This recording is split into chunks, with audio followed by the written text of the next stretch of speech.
the undemocratic Democrats. What's up with the Supreme Court?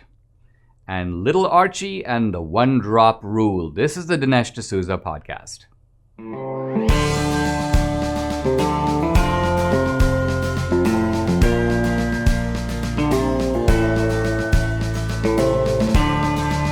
America needs this voice. The times are crazy. In a time of confusion, division, and lies, we need a brave voice of reason, understanding, and truth. This is the Dinesh D'Souza podcast.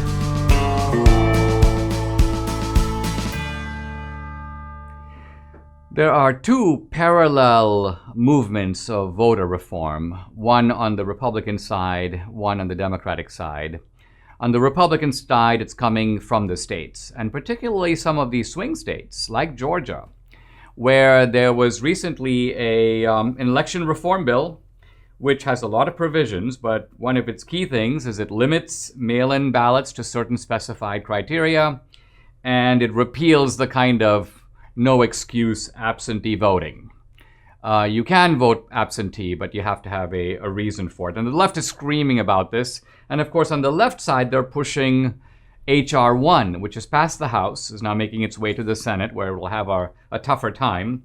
And what I find interesting about all this is that both sides are claiming the mantle of democracy. In fact, both sides are accusing the other side of being undemocratic. And you can see this in a lot of titles. Here's an article in the American Prospect left-wing publication, H.R. 1, The Path to Democracy in America. Here is something from the Brennan Center for Justice, another left-wing outfit. The For the People Act, Democracy Reform.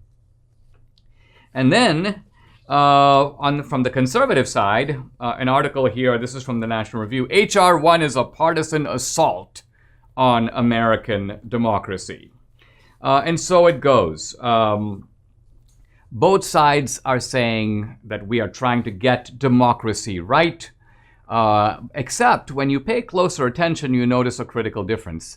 Obviously, the two sides differ on the meaning of democracy here, or on the meaning of how democracy is best advanced. Now, from the Republican side, it's very clear what the Republicans are trying to do.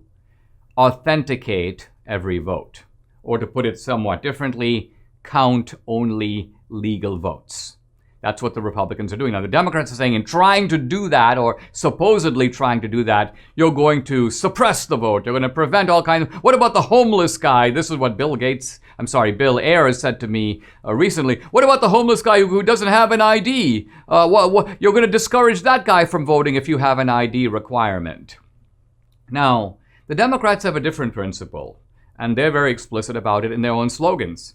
Count every vote, or every vote counts. Now, notice that they don't say count every valid vote, count every legal vote. Their point is we just want to count votes. And they don't seem to be particularly attentive or concerned about whose votes they count. In fact, if you look at what H.R. 1 does, it seems to try to expand the franchise in all kinds of suspect ways. It forces states to implement mandatory voter registration. It includes provisions for felons to vote. It forces states to extend periods of early voting. It mandates same-day voter registration.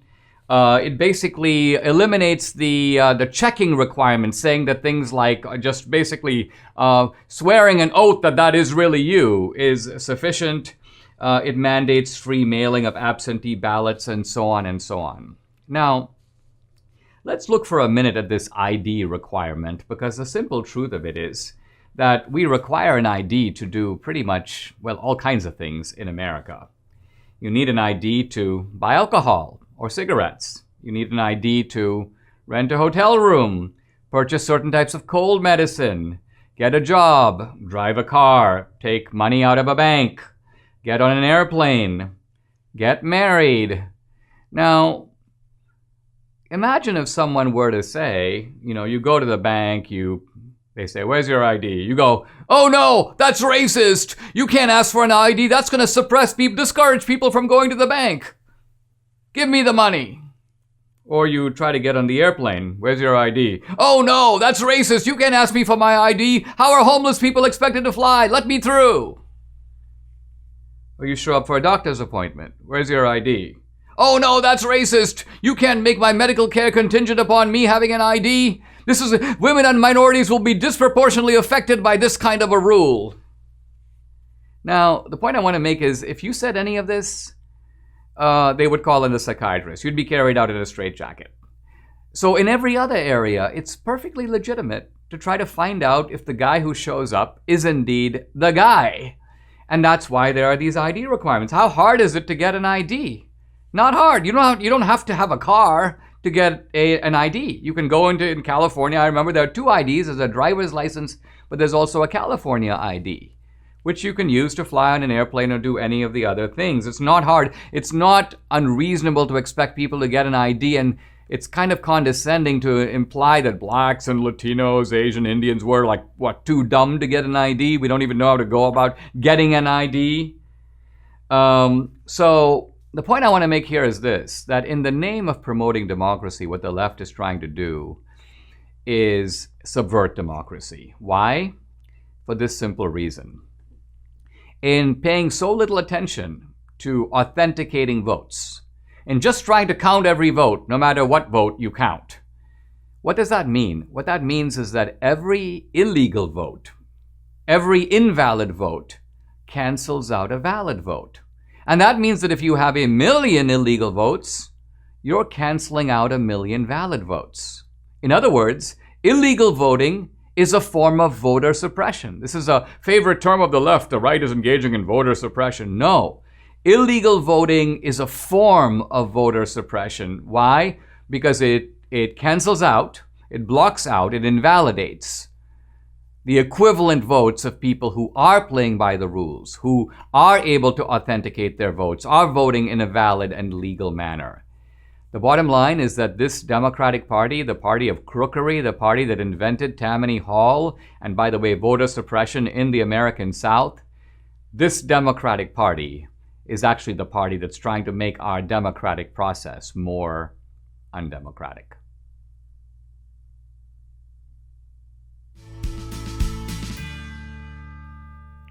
I'm excited to tell you about a new product at MyPillow, slippers. We have the pajamas, we have the robes, and now in the D'Souza household, we just ordered the slippers. Mike Lindell has women's and men's moccasins and slip-ons, and if you order now, you'll get 30% off with promo code Dinesh. Don't wait. There's a plethora of products there, but look for the new slippers and moccasins. Go to mypillow.com or call 800-876-0227. As always, make sure to use promo code Dinesh. What's up with the Supreme Court? This institution that conservatives have fought so hard over. In a sense, you could almost say it has taken us 50 years to gain the decisive majority on the Supreme Court that we should have had, honestly, decades ago. Think about this. Of the last 17 justices to the Supreme Court since 1970, guess how many have been nominated by Democrats? 4. Problem is, Republicans have constantly nominated unreliable people who have turned out to be massive disappointments, at least disappointments on key issues. Going all the way back, John Paul Stevens, Sandra Day O'Connor, Justice Souter, Anthony Kennedy, the list goes on. I could name others. The Democrats, by the way, look at the Supreme Court as part of their team. They don't have constitutional mumbo-jumbo theories. They look for people who will vote their way reliably, and by and large, they get them. I think we can maybe take a page out of their book. But I think what makes the present moment so frustrating and crushing and mystifying is that we appointed people finally under Trump, people who seemed very reliable, solid conservatives. And yet, on these voting cases, the election cases, well, recently, just very recently, the SCOTUS unanimously rejects Trump lawsuit against Wisconsin Election Commission. Now, the Trump people had alleged that the Wisconsin Election Commission had unilaterally rewritten the state law. it clearly says in the Constitution that the state legislature will prescribe the laws by which these elections will be run. So this is a flat-out violation, and yet the court is like, we're not going to do it. We're not going to hear it. And this was exactly mirrors the decision in Pennsylvania, where essentially the Pennsylvania courts, Democratic-run courts, by the way, decided, let's just extend the deadline to 3 days past Election Day, in which we can count these mail-in ballots. And this was, again, in flat contravention with what the Pennsylvania state legislature had mandated. Once again, the Supreme Court goes, well, none of our business. We're really not going to look at this, not even look at it. Now, what is up with these guys? Don't they see the importance of these issues, the importance of having fair elections in the country? I think that I have a theory about this, and it's nothing more than a hypothesis, but remember, even science operates by offering a hypothesis, and then a hypothesis is valuable to the degree it can explain the data, explain the facts in front of us. I don't think it's factual to say, oh, well, Kavanaugh and Amy Coney Barrett aren't really conservative. I think they are. Or that they don't know what's at stake. I think they do. However, I think that they have made a decision, a calculated decision, and this would not be entirely surprising if they had even sort of gone into a certain type of a huddle, maybe a Zoom call, if you will, today, and they basically say, look, if we take these cases, we are all going to be branded with the Trump brush, particularly those of us, Kavanaugh and Amy Coney Barrett, who were appointed by Trump. The left is going to say, and say with, I guess, some plausibility, Trump nominated these people to the court, so they're returning the favor. So they might have decided, look, we have to sell Trump down the river. In other words, we have to look the other way. We have to be like Pontius Pilate, wash our hands off the matter. Why? Not because we've sold out, not because we're wimps, but because we want to protect the credibility of the court. We want to protect from anyone trying to pack the court.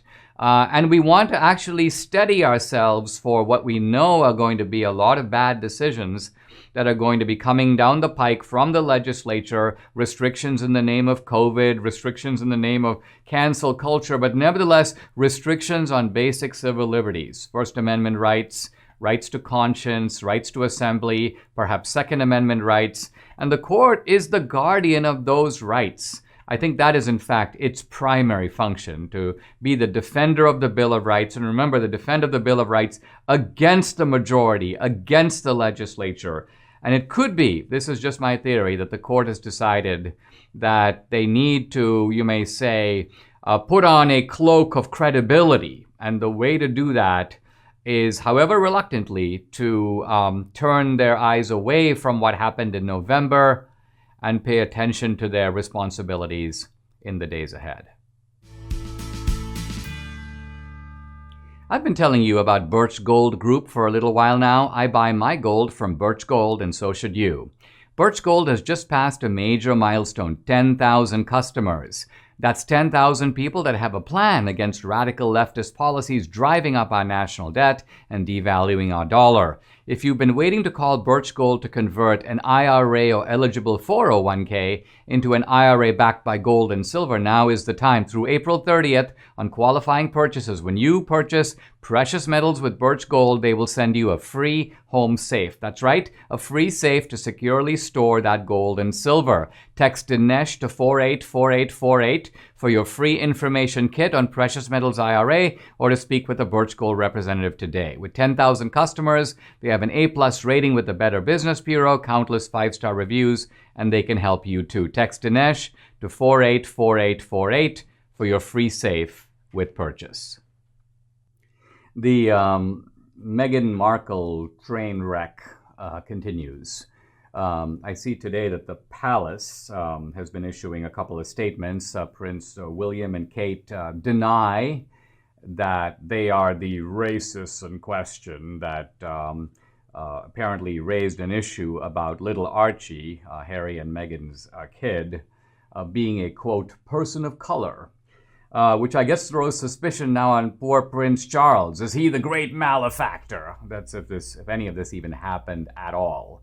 Remember that neither Harry nor Meghan would identify the evildoer in this scheme. But here's the relevant clip of Meghan Markle talking about little Archie. Listen. In those months when I was pregnant, all around this same time, so we have in tandem the conversation of he won't be given security, he's not going to be given a title, and also concerns and conversations about how dark his skin might be when he's born. What? What?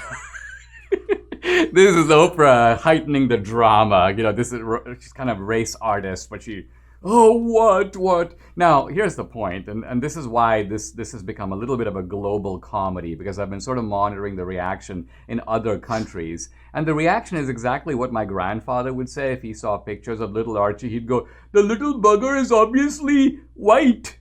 his mom is lighter than I am or you, and his father is white, so what do you expect the kid to be? So what I'm getting at is we're having a debate about a person of color who is manifestly not a person of color. Now, the reason this raises a serious issue, I wouldn't normally be wasting my time on this, is it raises the deep issue of what I'm going to call the one-drop rule. It's not my term. This is a term embedded in American history, and it's embedded in the history of American racism.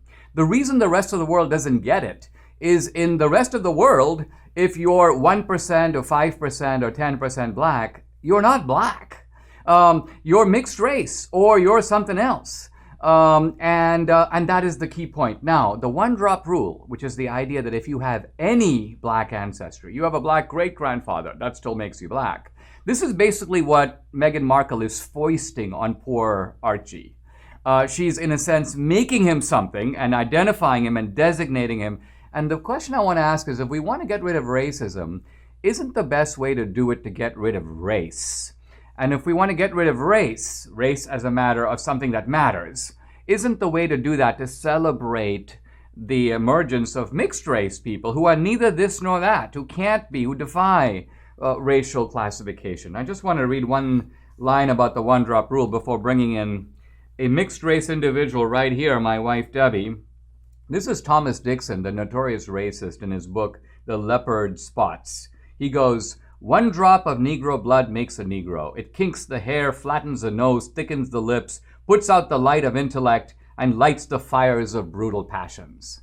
Under segregation, under the doctrine that sort of all blacks look alike, the idea was, let's throw them all into the same camp. It doesn't matter if they're 90% black or 50% or even 1%. So this notion of the one-drop rule is a legacy not of slavery, but of segregation and racism. And it's so ironic that this rule is now continued by leftists, by the civil rights industry. They want race to keep mattering. And so here we have Debbie.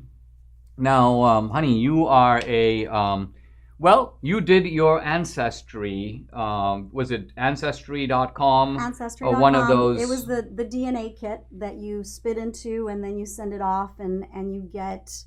I think mine was like 6 months later. I think it's probably quicker now, but then it was like 6 months later.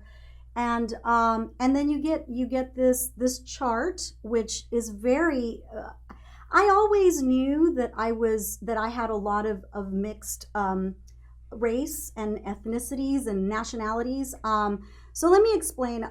So I consider myself Latina or Hispanic.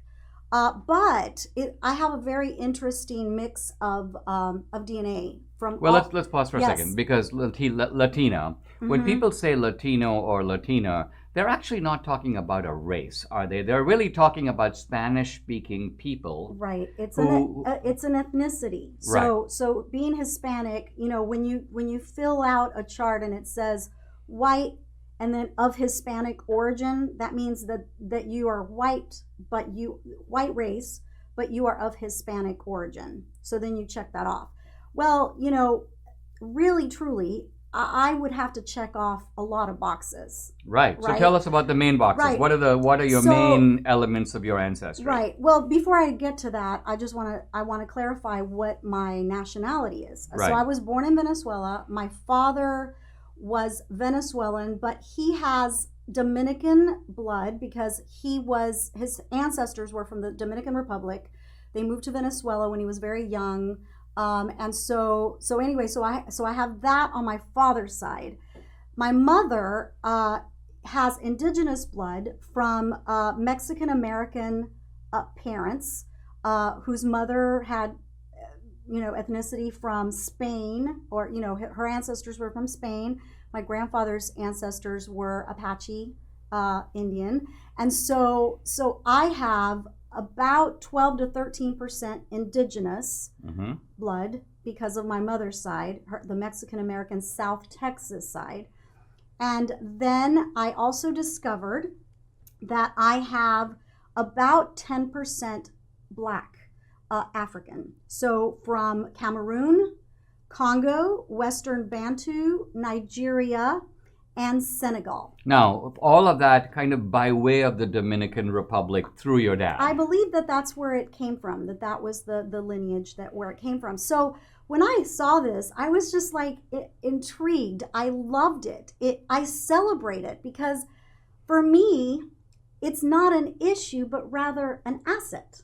So I love having mixed everything. No, but what I'm saying is if for an ideology that wants to divide the world into oppressed and oppressors, right?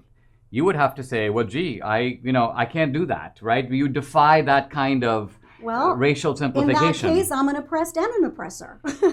Right, and so is little Archie, right? Yes. So what I'm getting at is, but see, I think the reason that we're doing this and the reason we're talking about this is because there's an attempt here to foist a racial identity on people. See, if you didn't do that, the census couldn't have a race question, which is becoming more and more obsolete. Right.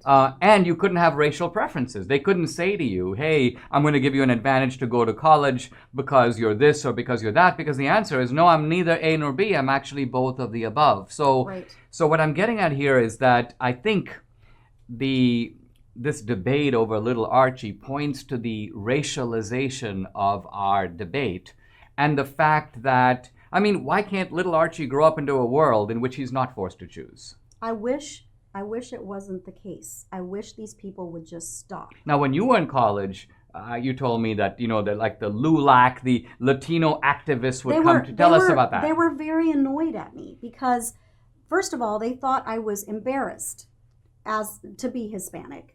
And that's the reason I didn't want to join their club. I didn't want to join LULAC or La Raza or whatever. And I was like, listen, I know more Spanish than you do. I am very much in that world, but I don't make it an issue. And I'm in America. I'm very happy to be an American. I don't feel the need to be divisive and to tell people that Texas is really Mexico. I'm not really into that. And so they left me alone. But honey, I really do wish that all this racial nonsense and the only way we're going to fight racism is to just to make it so that people are just people and we don't have to check boxes anymore, and we're just accepted the way we are. And interestingly, in my view, is that with gender, you have differences that are rooted in biology. Now, I'm not saying that there's no biological aspect to race. There obviously is. But race is the painted face. Race doesn't actually tell you what's on the inside. Right. And so I think ultimately we get closer to the end of racism, not when we have fewer people in the world like little Archie, but we have less racialization of the issue, fewer people who do the stuff that Meghan Markle is trying to do and benefit from. It sounds a bit cliche to say you are what you eat, but it is the truth. Eating the right foods ensures you get the nutrients into your body that are essential to maintain your health and vitality. It's also true that if you're not getting enough fruits and veggies every day, you could be seriously deficient in those nutrients vital to your health. Can you imagine how you would feel if you were eating 10 servings of fruits and veggies every single day? All you have to do is take 6 Balance of Nature capsules to achieve that. Just knowing I'm getting vital nutrients sourced from 31 fruits and veggies every day makes a huge difference in my life. Join me and experience the Balance of Nature difference for yourself. For a limited time, all new preferred customers will receive an additional 35% discount and free shipping on your first Balance of Nature order. Use discount code AMERICA. Call 800-246-8751 or go to balanceofnature.com and use discount code AMERICA.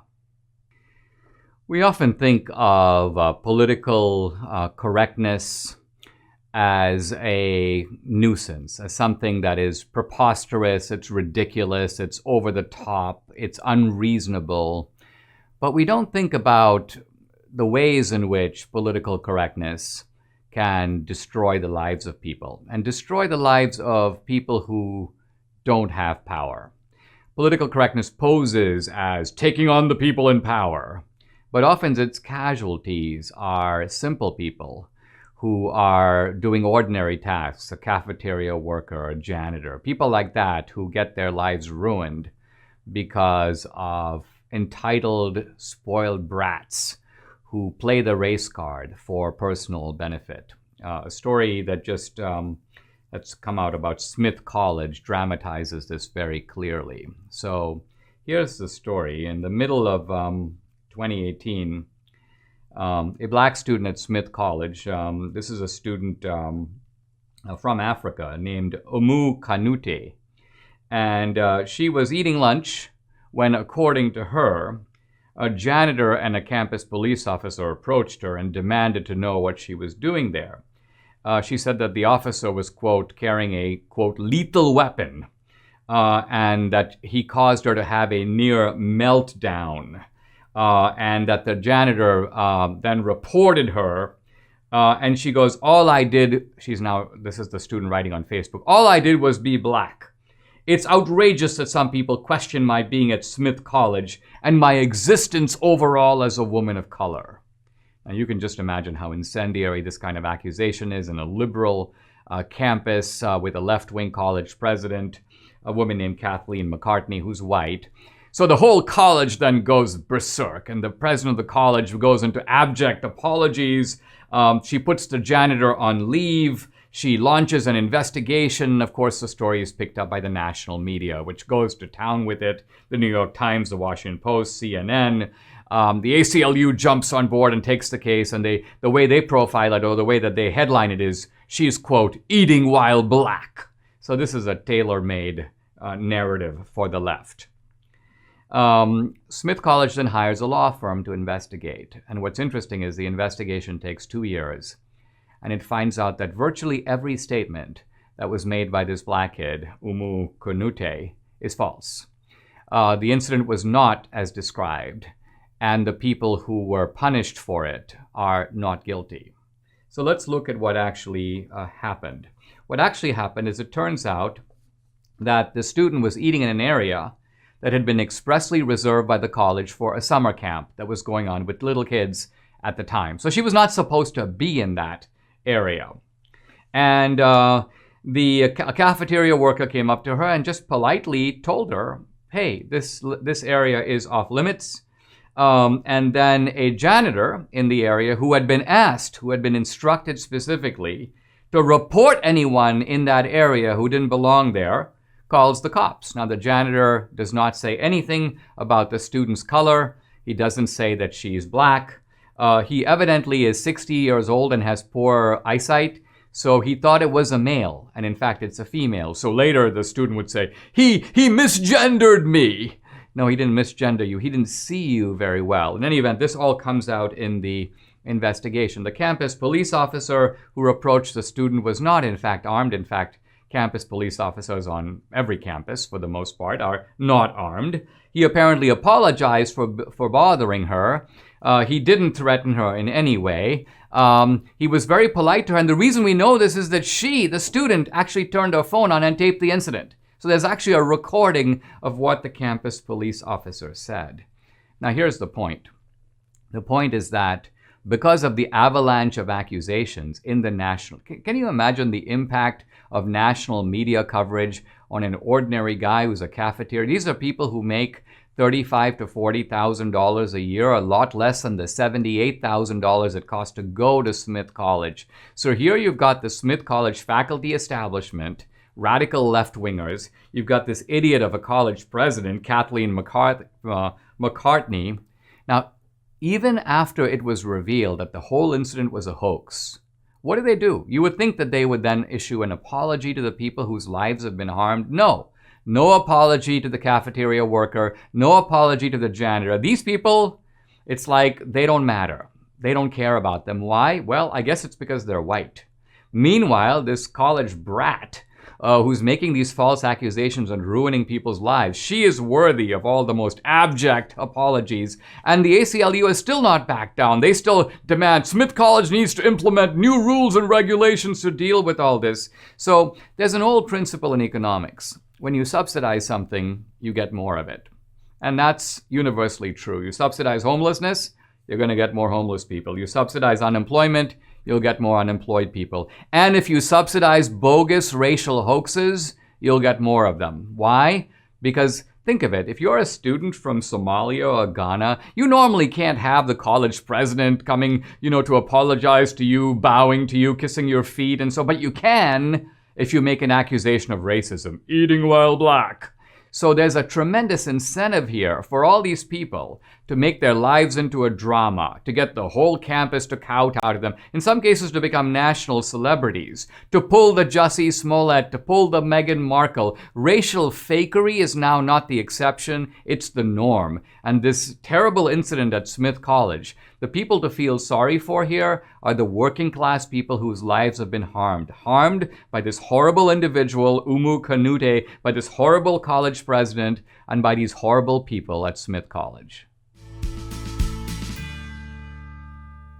Almost 20 different retailers have canceled Mike Lindell of MyPillow. And the reason they've done it is simply because this guy has been outspoken about his Christian and patriotic beliefs and his support for Trump. Here's a little clip in which Mike talks about it. Listen. So I come back to Minnesota and I put out a press release to him going, hey, I had a meeting with Donald Trump. I sent this out and not one of them responded except for calling me a racist, calling me all these things. I go, what? They didn't even know what we talked about or if I was going to back him, you get behind him.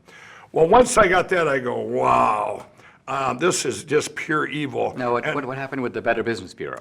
So the Better Business Bureau in Minnesota, they lower my rating for MyPillow from an A+ to an F, and they do a national press release. I mean, the media just tried to destroy me. So that's what it's like when you speak your mind. It's terrible. Well, what we can do, what I want to do and what I want you to do is support Mike and MyPillow. And the good thing is that he makes these incredible products. Like he said, he was rated an A, and its politics is what caused him to be rated an F. Now, for most of my life, I thought, a pillow's a pillow. There's nothing special about a pillow. But that's until I discovered MyPillow. And what Mike Lindell taught me is that a pillow can be kind of a work of art. These pillows won't go flat. You can wash and dry them as many times as you want and they maintain their shape. They're made in the USA. For a limited time, Mike Lindell is offering these premium MyPillows for the lowest price ever. You can get a queen-size premium MyPillow for $29.98. It's normally $69.98. That's $40 savings. The king pillows are only $5 more. All the MyPillow products have a 10-year warranty and a 60-day money-back guarantee. Go to MyPillow.com. Make sure to use the promo code Dinesh. You'll get deep discounts not just on the pillows, all MyPillow products, the Giza Dream bed sheets, the MyPillow mattress topper, and MyPillow towel sets. Support Mike Lindell. Call 800-876-0227 or just go to MyPillow.com and use promo code Dinesh.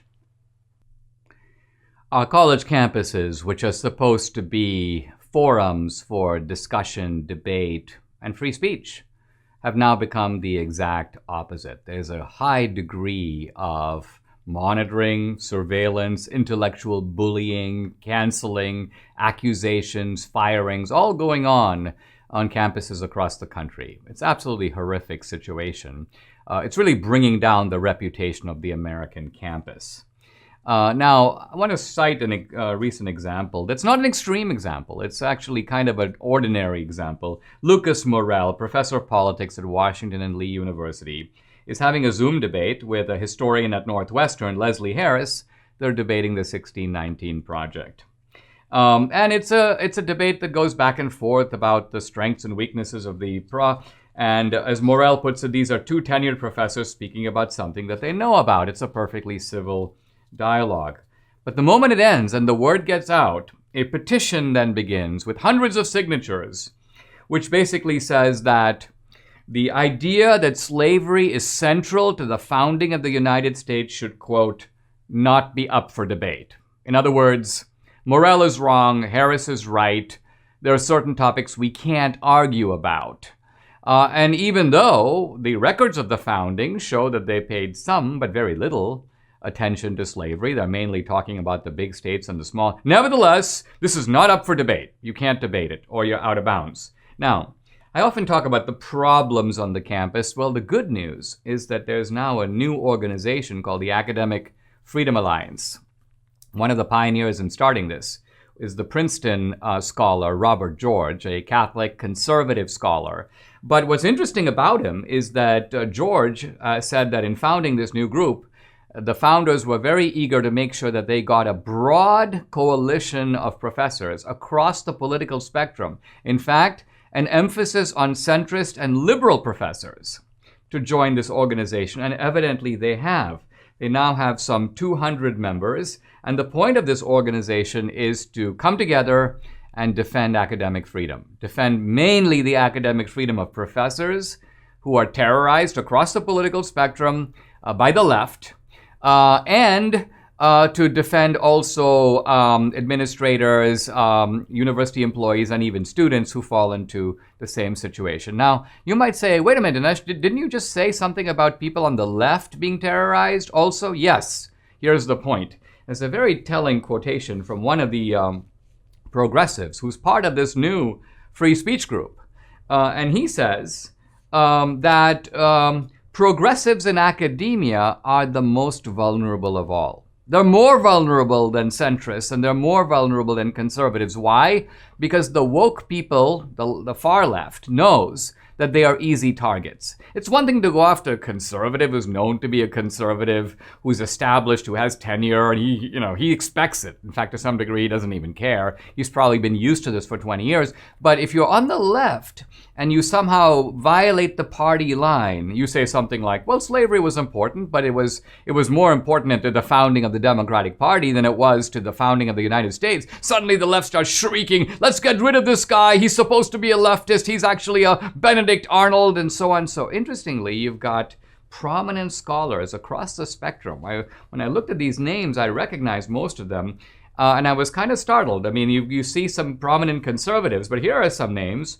Randall Kennedy, the African-American legal scholar at Harvard. Orlando Patterson, probably one of the greatest living sociologists from Jamaica, taught at Harvard for many years. Janet Haley, Cornel West, Brian Leiter, Dorian Abbott, Nadine Strossen, a very interesting name, New York Law School. Nadine Strossen is the former president of the ACLU.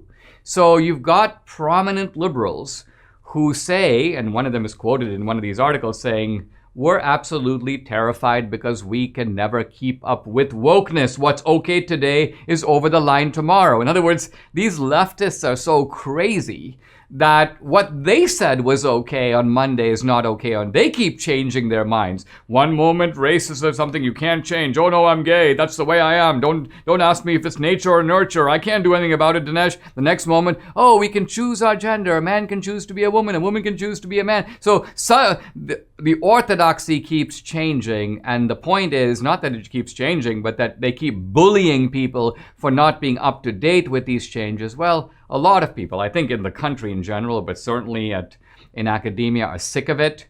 They don't want to live like this. They don't want these bullies peering over their shoulder. And so they recognize that political correctness has reached a whole new level since I wrote Illiberal Education 30 years ago. They've started an organization which I hope is going to be powerful. It's going to have a legal team. It's going to work with universities cooperatively at first, but menacingly if necessary, to guarantee the free speech essential to university debate and a liberal education. Chain stores have different price tiers for professional mechanics and do-it-yourselfers. RockAuto.com's prices are the same for everybody and are reliably low. RockAuto.com always offers the lowest prices possible rather than changing prices based upon what the market will bear like the airlines do. RockAuto.com is for everybody and does not require membership or account login. RockAuto.com is a family business serving auto parts customers online for 20 years. Go to RockAuto.com to shop for auto and body parts from hundreds of manufacturers. They have everything from engine control modules and brake parts to tail lamps, motor oil, and even new carpet. Whether it's for your classic or daily driver, get everything you need in a few easy clicks delivered directly to your door. The RockAuto.com catalog is unique and remarkably easy to navigate. Quickly see all the parts available for your vehicle and choose the brands, specifications, and prices you prefer. Best of all, prices at RockAuto.com are always reliably low and the same for professionals and do-it-yourselfers. Why spend up to twice as much for the same parts? Go to RockAuto.com right now and see all the parts available for your car or truck. Write Dinesh in their How Did You Hear About Us box so they know we sent you. Amazing selection, reliably low prices, all the parts your car will ever need. RockAuto.com. Ryan Woods, who is a log cabin Republican from Utah, is also known as Lady Maga USA. And he is a performer. He, in fact, performs as a drag queen. And however, he also has been working for Delta Airlines. Now that came to a sad end when Delta Airlines fired him as a flight attendant under circumstances that I, for one, find a little disturbing. So I asked Ryan to come on the show. Welcome, Ryan. Thanks for joining the podcast. I really appreciate it. Now, you told Debbie, my wife, that you had to get up a little early to get dressed up. How early did you get up and what did you have to do? Oh, goodness. Well, thank you so much for having me here, Dinesh. It's an honor to be here. I sort of prefer the term drag artist as opposed to drag queen because drag queens are doing bad things out there, like teaching children to twerk in libraries. So I keep it clean and I keep it uplifting. So I got up at 5 a.m. Well, let me just tell you, I had to brush out these wigs. I'm wearing 3 different wigs. I had to, get the costume ready. I had to glue down my eyebrows because you can't do the illusion without gluing down your real eyebrows. So it is a long process, but it was absolutely worth it to be here with you today. And I try to enjoy the process. I just listen to Disney music and take it one step at a time. But today I didn't have really enough time to get ready, so I went with just a little bit of mascara and some Vaseline on my lips. I wanted to look natural. Sounds good. Well, I see you've got a lot of Trump paraphernalia behind you. And evidently what happened is that Delta Airlines, which seems to have had no problem with you being a drag artist per se, but right after January 6th, they began evidently an investigation of you, an investigation that was, well, let's start with January 6th. You were apparently in the D.C. area in January 6th, but you didn't go to the rally, and you certainly didn't storm the Capitol. What were you doing in D.C. or in the D.C. area? Well, I've been to D.C. a number of times for the big rallies, and at this rally, I was about 5 miles away from the Capitol. I didn't even find out what actually happened until after dark because I had sort of put my phone away and I was at the Unity Bridge, the famous kind of Trump Unity Bridge, and I was performing and having fun and hanging out with my Vietnamese for Trump friends and taking pictures. So I was nowhere near the Capitol, and I've never done anything dangerous. So it was really strange after almost 2 years of being an activist, Lady Maga USA, that on January 7th, the day after what happened at the Capitol, I'm suddenly under investigation. And they showed me images of me at rallies back in November with some patriots open carrying their firearms and pictures of me with guns because I am an ardent Second Amendment supporter and a constitutionalist. So it was just very strange that all of a sudden on January 7th, it was an issue. Then they suspended me for 60 days while they continued their investigation. And then they ultimately fired me on February 23rd. And their only explanation so far has been for reasons we discussed on January 7th. So I was fired for being a drag queen Trump supporter, and we are specifically targeted because gay people like me are not allowed to step away from the rainbow plantation and the radical LGBTQ agenda. So they don't police everybody's social media equally. And obviously I was singled out and targeted, and they made an example out of me to, you better not support Trump. You better not take pictures with guns. You better just fall in line and support Black Lives Matter, because Delta gave us Black Lives Matter pins to wear above our wings. They fly the Black Lives Matter flag. So obviously I disagree with the radical Black Lives Matter riots and all of that, but they didn't say a word about any of those riots, but they certainly had a lot to say about January 6th. No, interestingly, well, two things strike me. One is the fact that, it's one thing if you had been posting all this violent imagery with guns and so on in the wake of January 6th, because then it would, of course, fit the so-called insurrection narrative. But what you're saying is that they plucked photos that you had posted prior to all that, in which you were talking just about the Second Amendment, your legal right to have a firearm, and used that in the aftermath of the January 6th to make it look like you were some sort of a violent guy. I also find it really striking that, you were fired not for being, not due to homophobia, you might say, on the part of Delta, but I would call it Trumpophobia, right? Or conservatophobia, that they have a bigotry, a bias against conservatives and against people who share your politics. Was that an accurate summary of what happened?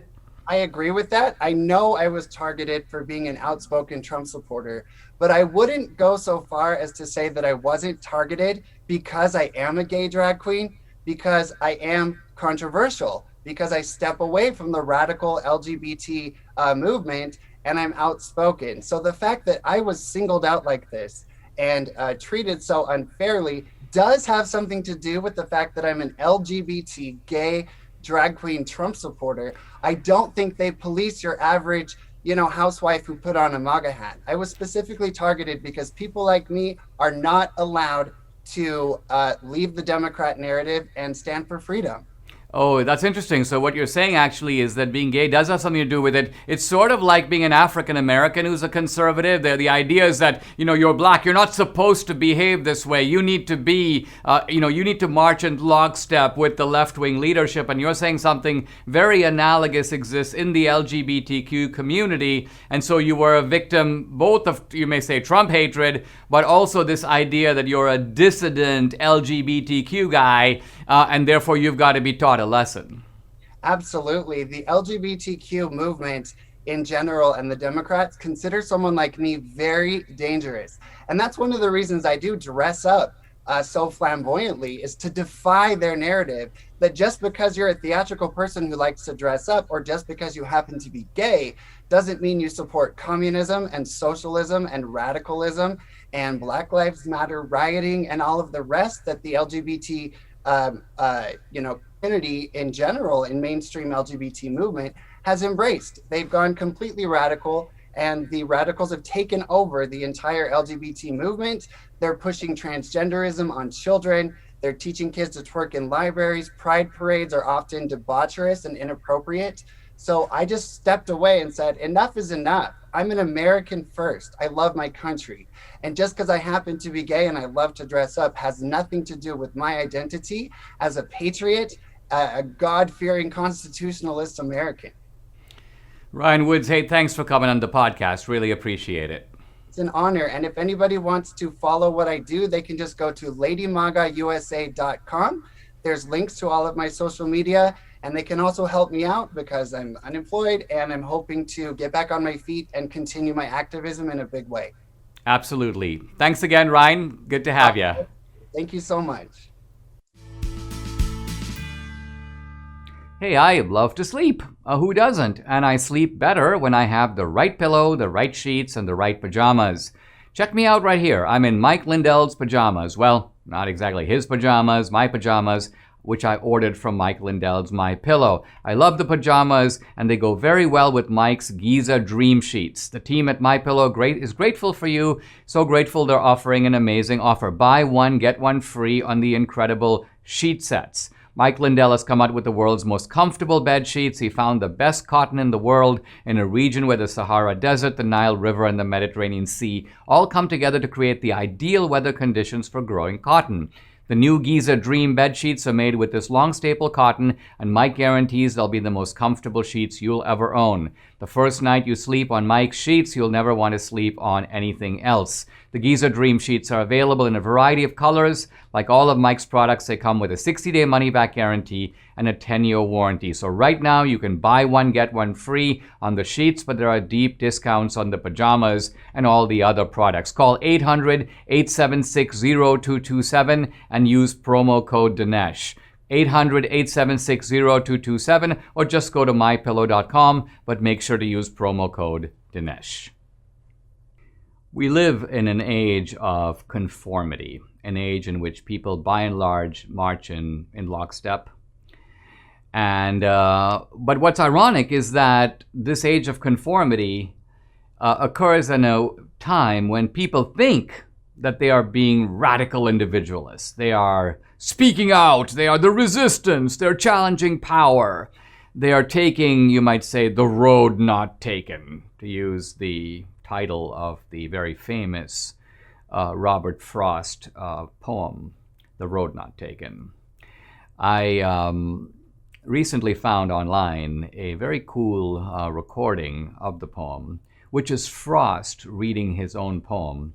And I want to play that and interpret the poem because I want to show that it has the meaning exact opposite to what people take it to be. It's actually an indictment of the people who think they are taking or have taken the road not taken. Listen. Two roads diverged in a yellow wood, and sorry I could not travel both and be one traveler. Long I stood and looked down one as far as I could to where it bent in the undergrowth, then took the other as just as fair, and having perhaps the better claim because it was grassy and wanted wear. Though as for that, the passing there had worn them really about the same, and both that morning equally lay in leaves no step had trodden black. Oh, I kept the first for another day, yet knowing how way leads on to way, I doubted if I should ever come back. I shall be telling this with a sigh somewhere ages and ages hence. Two roads diverged in a wood, and I took the one less traveled by, and that has made all the difference. So there's Frost. And the superficial reading of the poem zooms in on the last line. I took the road less traveled by. That has made all the difference. Yeah, that's me. I'm the greatest. You know, everybody else takes the common road. I took the unusual road. Everybody else wants to go to the corporate world. I decided to become a poet. Now, what's interesting with this poem is that when you go back and read it or listen to it carefully, you realize that it's saying something quite different. Let's go back to a couple of lines where the traveler is looking down the roads. And he says, first of all, that when he looks down one road and then he looks down the other, and it is, quote, just as fair. In other words, it's just as appealing as the other one. And then 3 lines later, though as for that, the passing there had warned them really about the same. In other words, when you're looking at the footprints, the two roads look identical. There's not a whole lot to tell one from the other. And then the poet says a little bit later that ages and ages from now, in other words, looking back with the benefit of hindsight, the roads are not the same. And the one that he ended up taking, made all the difference. So I think what Frost is trying to tell us is that life is about choices. And choices are very difficult. Why? Because often when you come to a fork in the road, hey, should I go into the corporate world, let's just say, or become a poet? Hey, should I do this or should I do that? Hey, I should marry this girl or should I not? As you think about these choices, at the time, it is in fact impossible to say how they will come out. In fact, the roads are about the same. It's only with the benefit of hindsight, It's only later when you look back that you go, wow, was I lucky to have made that choice? Wow, that turned out to be fantastic. I'm really glad I did that. Or, oh, wow, all my miseries today are because I took that road. Who knew when I took it that it would lead down this pathway? So the philosopher Hegel said many years ago that the owl of Minerva flies by night. And what this means is that history is known only through the rear view mirror. Hegel said that if you were living in the French Revolution, or you're living, people who lived in the Middle Ages didn't know they lived in the Middle Ages. It's only later that we look back and we go, oh, let's divide history into the ancient world and the Middle Ages and then the modern era. That's our classification. That's not how those people saw it then. And just as it is with history, so it is with individuals. If you look at our own life, our life involves difficult choices, the consequences of which are not apparent at the time. And it's only when we have the owl of Minerva, it's only when we have the rear view mirror, the benefit of hindsight, that we can look back at that fork and go, wow, that choice proved to be consequential because of how it turned out. Now, there might be some people who go, oh, Dinesh, well, this is a very eccentric reading of the poem that you're giving me. You know, most people don't read the poem that way. Exactly. Most people don't take the road not taken. I'm giving you the road not taken, which is to say a somewhat original interpretation of the poem, and then challenging me for doing this. You're taking the common road. It's time for our mailbox, and we have an interesting question from Jerry from Scotland. Listen. Hi Dinesh, my name's Jerry Devaney. I'm over in Scotland in the United Kingdom, and big fan of your show. Really enjoy it every week. Find it really insightful and funny too, but really enjoy it, so please keep up the good work. I have a question for you, Dinesh. I know you focus on American politics, and I find that fascinating, but over here in Scotland we've got one or two issues on the go just now, and I just wondered if you had a view on any of that, and if so, what might that be? Would appreciate your thoughts. Well, Jerry, this was a little bit of a inspiration for me to do a little bit of digging, a little bit on Scottish history, at least the brief overview that Scotland. Scotland is alongside England, and for many hundreds of years, Scotland was under the sway of the Romans. And then starting in the Middle Ages, Scotland becomes, the English start treating it as a feudal territory. And this sort of is just an adjunct, you may say, of England. And that, of course, produces the Scottish revolts. The hero of the movie Braveheart, William Wallace, who unfortunately ended up losing the final battle at Falkirk, and then it was Robert the Bruce who led a successful battle against the English at Bannockburn, and this is the romance of Scottish history. Now, interestingly, Scotland then kind of later in the early 18th century rejoined with England, became part of what we now call Great Britain referring to England and Scotland and Ireland and Wales. Scotland retained autonomy. It controlled its own education system and its own legal and religious system, but it was essentially governed by the British Parliament. And the issue now, the big issue in Scotland, is very simple. Should the Scots gain independence from Britain? Now, what's really ironic about this is that the Scots, Scotland, or at least the majority perhaps in Scotland, was actually quite happy when England was in the EU. The Scots feel that they have a certain emotional affinity, not just with England, but with all of Europe. And so ironically, it's Brexit, it's the British deciding we're out of here, we're out of the EU, that is now partly strengthened the movement in Scotland for Scotland to get out of Great Britain. There's a narrow majority, as far as I can decipher, of the Scots who want to get out. It's not a decisive majority, but it is a clear majority. And there seems to be, at least currently, a feud going on between Alex Salmond, who was the founder of the sort of Scottish Independence Party, and the current First Minister, and they're fighting over this, and this might weaken the coalition for Scottish independence. Now, Two things are striking about it. One is that there's a rise of Scottish nationalism, and that's no surprise. I mean, why would the Scots want to be ruled by the British Parliament? Why wouldn't they want to rule themselves? And some people critical of all this seem to think, this nationalism is very dangerous. It's right-wing. It's Trumpian. It fans the forces of racial. And so I began to look into it. And there's a very interesting article on NPR, the National Public Radio, in which they interview a bunch of Scots. And it turns out that this is a very multiracial movement. In fact, they interviewed this one guy who says basically that he says that he is a Scottish Pakistani. This is a guy who speaks Punjabi and Urdu. You have another guy, Archie Emmanuel, who calls himself an Afro-Scot. And these are guys who moved to Scotland from England. And they say that Scotland is far more hospitable to people from different countries than even England is. So the bottom line of it is I don't claim to have burrowed to the bottom of all this.